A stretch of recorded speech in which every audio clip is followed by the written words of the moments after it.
This week, the budget is out with the federal government scrapping the baby bonus. Curtin University students protested in response against the $3.8 billion cuts.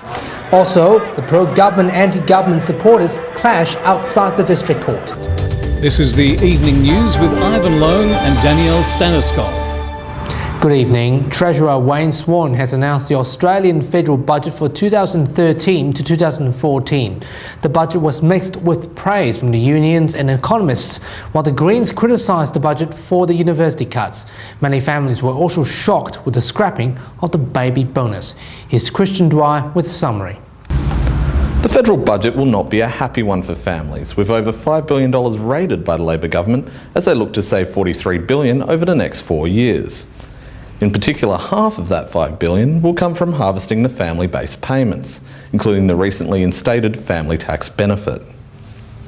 Medicare will bring $1.7 billion in savings after the safety net was raised to $2,000, and the levy increased another 0.5% as the government looks to bring a $20.4 billion war chest to the NDIS over 5 years.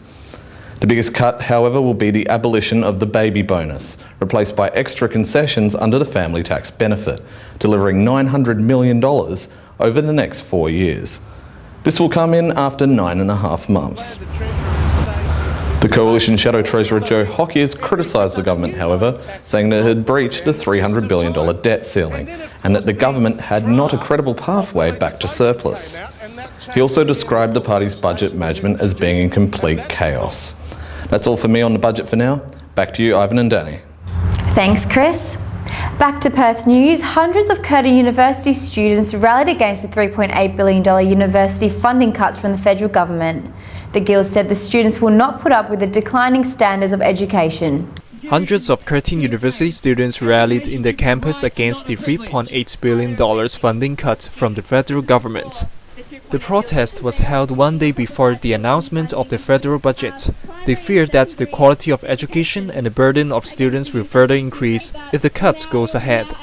You know, we're not just going to accept this and we're not going to be passive any longer. Students are going to continue to organise and fight for our education. Students gathered at Edinburgh Oval at 1 p.m. before they held speeches and later rallied around the campus. WAMN News understands that 3,000 students have also rallied in Melbourne at the same day against the proposed cuts.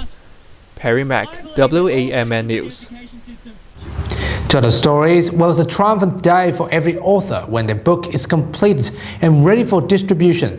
This week I speak to Lexmilian De Mello exclusively about his new book called Precursors and what makes the story so special. Lexmilian De Mello, welcome to the program. Oh, thank you, Ivan. It's a pleasure to be here tonight with you. When it comes to the book, where did the inspiration come from?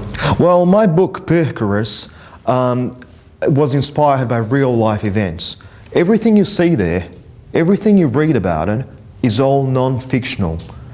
Everything portrays to real-life occurrences, if not within history, then with instances within my own life and experiences through individuals.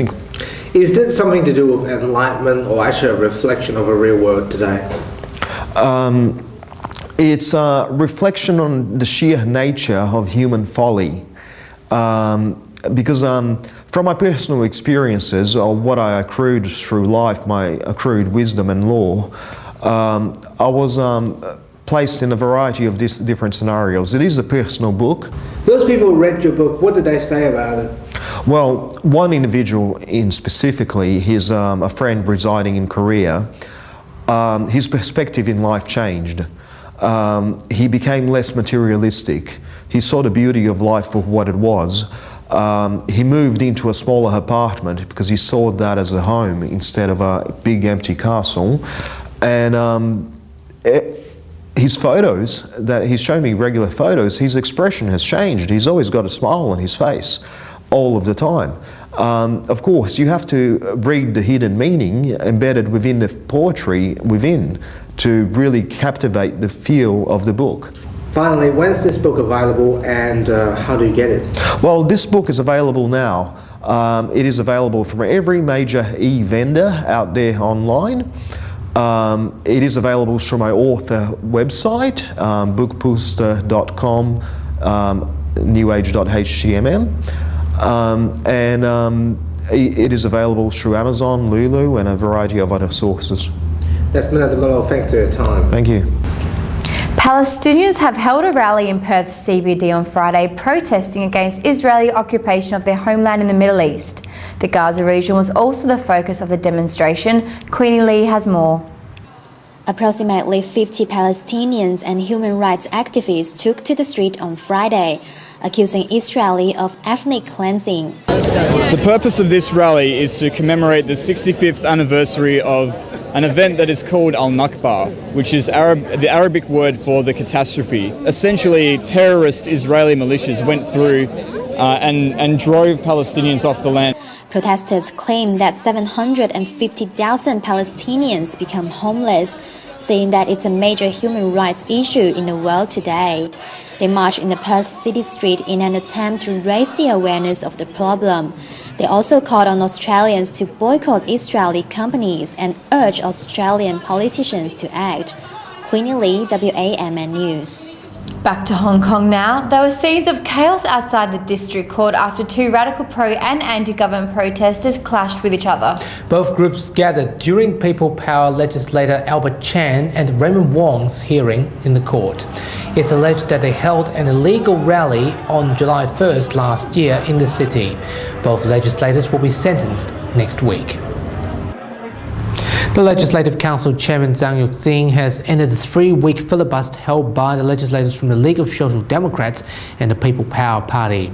4 legislators were attempting to force the government into introducing a universal retirement scheme.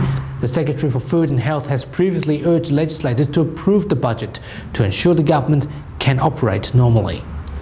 The Communications Authority has been given the green light from the appeal court to publish the report regarding the ATV's main shareholder, Wong Ching's intervention towards the free-to-air broadcaster's everyday operation. Hong Kong local TV station ATV attempted to challenge the OFCA's decision of releasing their operation details by a judicial review. Yet the court rejected ATV's application, and this means ATV can't hinder OFCA releasing their information. ATV claimed that the unrevealed witness would affect the fairness against them. However, the judges thought that it's not necessary to unveil their identities, because doing so would harm the witnesses' reputation, making them unwilling to testify. Therefore, ATV's application of judicial review was rejected. ATV was unsatisfied with the outcomes, and they are planning an appeal against the decision made by the judges. Charlie Ju, WAMN News. And that's how the world looks tonight. More news on our website. Remember to join us for the Cantonese news. Thanks for your company. Good night. Good night.